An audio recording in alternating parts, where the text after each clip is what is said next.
Genesis 1. In the beginning, God created the heavens and the earth. The earth was formless and empty.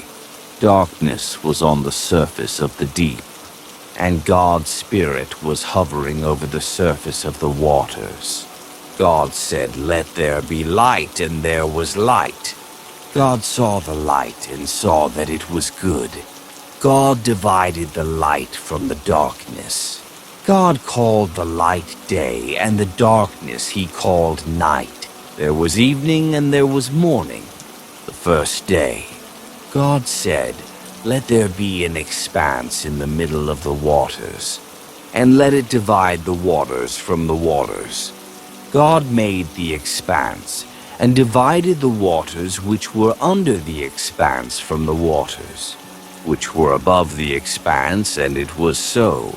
God called the expanse sky. There was evening and there was morning, a second day. God said, "Let the waters under the sky be gathered together to one place, and let the dry land appear," and it was so. God called the dry land earth, and the gathering together of the waters he called seas. God saw that it was good. God said, "Let the earth yield grass, herbs yielding seeds, and fruit trees, bearing fruit after their kind, with their seeds in it, on the earth." And it was so. The earth yielded grass, herbs yielding seed after their kind, and trees bearing fruit with their seeds in it, after their kind, and God saw that it was good. There was evening and there was morning, a third day. God said, "Let there be lights in the expanse of the sky to divide the day from the night, and let them be for signs to mark seasons, days and years, and let them be for lights in the expanse of the sky, to give light on the earth." And it was so. God made the two great lights, the greater light to rule the day, and the lesser light to rule the night. He also made the stars. God set them in the expanse of the sky to give light to the earth, and to rule over the day and over the night, and to divide the light from the darkness. God saw that it was good. There was evening and there was morning, a fourth day. God said, "Let the waters abound with living creatures, and let birds fly above the earth in the open expanse of the sky."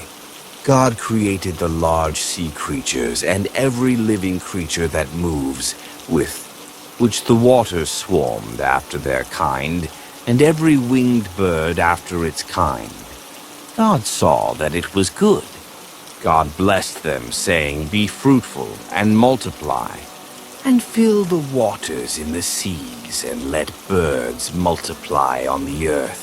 There was evening and there was morning, a fifth day. God said, "Let the earth produce living creatures after their kind, livestock, creeping things, and animals of the earth after their kind," and it was so. God made the animals of the earth after their kind, and the livestock after their kind, and everything that creeps on the ground after its kind. God saw that it was good. God said, "Let's make man in our image, after our likeness. Let them have dominion over the fish of the sea, and over the birds of the sky, and over the livestock, and over all the earth, and over every creeping thing that creeps on the earth." God created man in his own image. In God's image he created him, male and female he created them. God blessed them. God said to them, "Be fruitful, multiply, fill the earth and subdue it.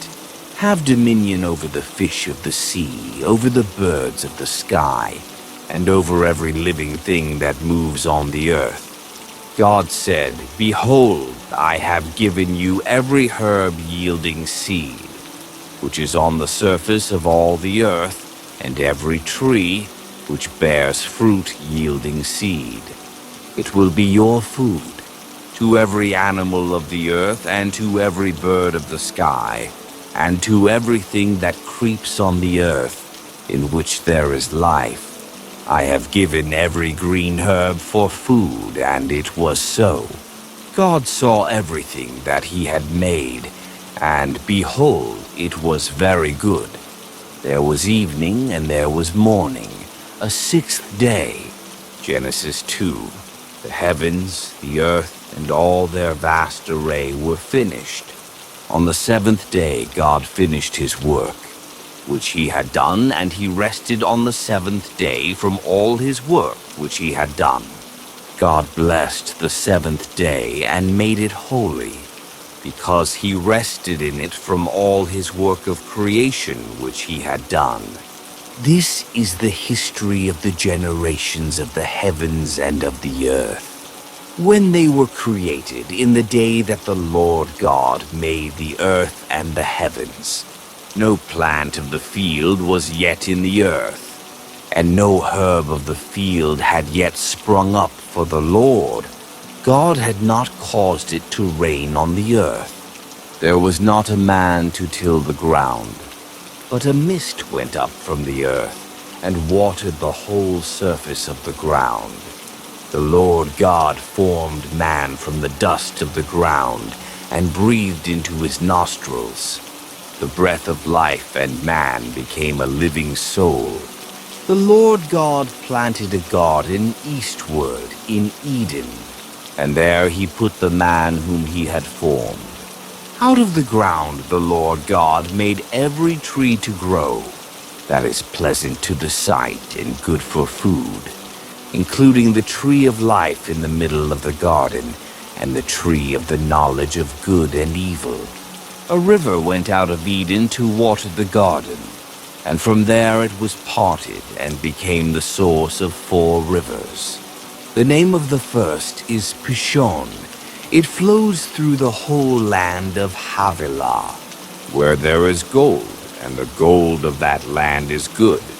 Bdellium and onyx stone are also there. The name of the second river is Gihon. It is the same river that flows through the whole land of Cush. The name of the third river is Hiddekel. This is the one which flows in front of Assyria. The fourth river is the Euphrates. The Lord God took the man and put him into the Garden of Eden to cultivate and keep it. The Lord God commanded the man, saying, "You may freely eat of every tree of the garden, but you shall not eat of the tree of the knowledge of good and evil, for in the day that you eat of it you will surely die." The Lord God said, "It is not good for the man to be alone. I will make him a helper comparable to him." Out of the ground the Lord God formed every animal of the field, and every bird of the sky, and brought them to the man to see what he would call them. Whatever the man called every living creature became its name. The man gave names to all livestock, and to the birds of the sky, and to every animal of the field.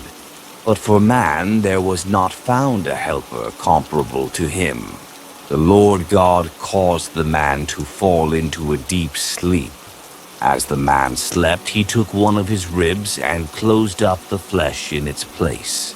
The Lord God made a woman from the rib, which he had taken from the man, and brought her to the man. The man said, "This is now bone of my bones and flesh of my flesh.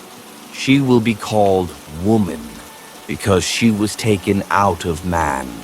Therefore a man will leave his father and his mother, and will join with his wife, and they will be one flesh." The man and his wife were both naked, and they were not ashamed. Genesis 3. Now the serpent was more subtle than any animal of the field which the Lord God had made. He said to the woman, "Has God really said, 'You shall not eat of any tree of the garden'?"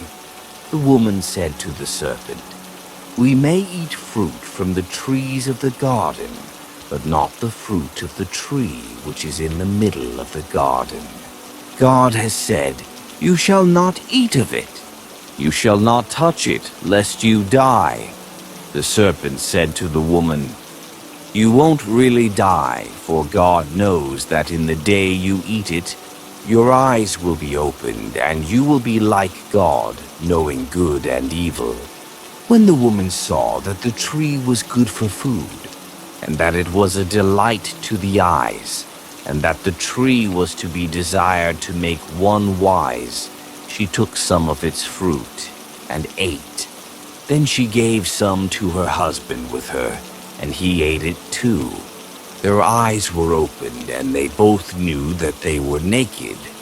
They sewed fig leaves together and made coverings for themselves.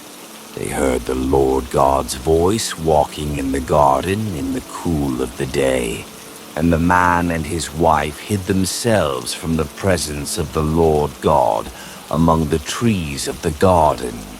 The Lord God called to the man and said to him, 'Where are you?' The man said, 'I heard your voice in the garden, and I was afraid, because I was naked, so I hid myself.' God said, 'Who told you that you were naked? Have you eaten from the tree that I commanded you not to eat from?' The man said, 'The woman whom you gave to be with me, she gave me fruit from the tree, and I ate it.' The Lord God said to the woman, 'What have you done?' The woman said, 'The serpent deceived me, and I ate.' The Lord God said to the serpent, 'Because you have done this, you are cursed above all livestock, and above every animal of the field. You shall go on your belly, and you shall eat dust all the days of your life. I will put hostility between you and the woman, and between your offspring and her offspring. He will bruise your head, and you will bruise his heel.' To the woman he said, 'I will greatly multiply your pain in childbirth. You will bear children in pain. Your desire will be for your husband, and he will rule over you.' To Adam he said, 'Because you have listened to your wife's voice, and have eaten from the tree, about which I commanded you, saying, "You shall not eat of it," the ground is cursed for your sake. You will eat from it with much labor all the days of your life. It will yield thorns and thistles to you, and you will eat the herb of the field. You will eat bread by the sweat of your face until you return to the ground, for you were taken out of it. For you are dust, and you shall return to dust.' The man called his wife Eve, because she would be the mother of all the living. 21 The Lord God made garments of animal skins for Adam and for his wife, and clothed them. The Lord God said, 'Behold, the man has become like one of us, knowing good and evil. Now, lest he reach out his hand, and also take of the tree of life, and eat, and live forever.' Therefore, the Lord God sent him out from the Garden of Eden to till the ground from which he was taken. So he drove out the man, and he placed cherubim at the east of the Garden of Eden, and a flaming sword, which turned every way to guard the way to the tree of life. Genesis 4. The man knew Eve his wife. She conceived and gave birth to Cain, and said, 'I have gotten a man with the Lord's help.' Again she gave birth to Cain's brother Abel. Abel was a keeper of sheep, but Cain was a tiller of the ground. As time passed, Cain brought an offering to the Lord from the fruit of the ground. Abel also brought some of the firstborn of his flock and of its fat. The Lord respected Abel and his offering, but he didn't respect Cain and his offering. Cain was very angry, and the expression on his face fell. The Lord said to Cain, "Why are you angry? Why has the expression of your face fallen? If you do well, won't it be lifted up? If you don't do well, sin crouches at the door. Its desire is for you, but you are to rule over it." Cain said to Abel, his brother, "Let's go into the field." While they were in the field, Cain rose up against Abel, his brother, and killed him. The Lord said to Cain, "Where is Abel, your brother?" He said, "I don't know. Am I my brother's keeper?" The Lord said, "What have you done?" "The voice of your brother's blood cries to me from the ground. Now you are cursed because of the ground, which has opened its mouth to receive your brother's blood from your hand. From now on, when you till the ground, it won't yield its strength to you. You will be a fugitive and a wanderer in the earth." Cain said to the Lord, "My punishment is greater than I can bear. Behold, you have driven me out today from the surface of the ground. I will be hidden from your face, and I will be a fugitive and a wanderer in the earth. Whoever finds me will kill me." The Lord said to him, "Therefore, whoever slays Cain, vengeance will be taken on him sevenfold." The Lord appointed a sign for Cain so that anyone finding him would not strike him. Cain left the Lord's presence and lived in the land of Nod, east of Eden. Cain knew his wife. She conceived and gave birth to Enoch. He built a city and named the city after the name of his son, Enoch. Irad was born to Enoch. Irad became the father of Mehujael. Mehujael became the father of Methushael. Methushael became the father of Lamech. Lamech took 2 wives. The name of the first one was Adah, and the name of the second one was Zillah. Adah gave birth to Jabal, who was the father of those who dwell in tents and have livestock. His brother's name was Jubal, who was the father of all who handle the harp and pipe. Zillah also gave birth to Tubal-Cain, the forger of every cutting instrument of bronze and iron. Tubal-Cain's sister was Naamah. Lamech said to his wives, "Adah and Zillah, hear my voice. You wives of Lamech, listen to my speech. For I have slain a man for wounding me, a young man for bruising me. If Cain will be avenged 7 times, truly Lamech 77 times." Adam knew his wife again. She gave birth to a son and named him Seth, saying, "For God has given me another child instead of Abel, for Cain killed him." A son was also born to Seth, and he named him Enosh. At that time men began to call on the Lord's name. Genesis 5. This is the book of the generations of Adam. In the day that God created man, he made him in God's likeness. He created them male and female and blessed them. On the day they were created, he named them Adam. Adam lived 130 years and became the father of a son in his own likeness, after his image, and named him Seth. The days of Adam after he became the father of Seth were 800 years, and he became the father of other sons and daughters. All the days that Adam lived were 930 years. Then he died. Seth lived 105 years, then became the father of Enosh. Seth lived after he became the father of Enosh 807 years, and became the father of other sons and daughters. All of the days of Seth were 912 years. Then he died. Enosh lived 90 years and became the father of Kenan. Enosh lived after he became the father of Kenan 815 years, and became the father of other sons and daughters. All of the days of Enosh were 905 years. Then he died. Kenan lived 70 years, then became the father of Mahalalel.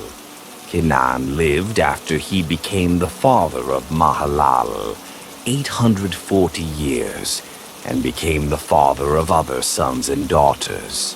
And all of the days of Kenan were 910 years. Then he died. Mahalalel lived 65 years, then became the father of Jared. Mahalalel lived after he became the father of Jared 830 years, and became the father of other sons and daughters. All of the days of Mahalalel were 895 years. Then he died. Jared lived 162 years, then became the father of Enoch. Jared lived after he became the father of Enoch 800 years, and became the father of other sons and daughters. All of the days of Jared were 962 years. Then he died. Enoch lived 65 years, then became the father of Methuselah. After Methuselah's birth, Enoch walked with God for 300 years, and became the father of more sons and daughters. All the days of Enoch were 365 years.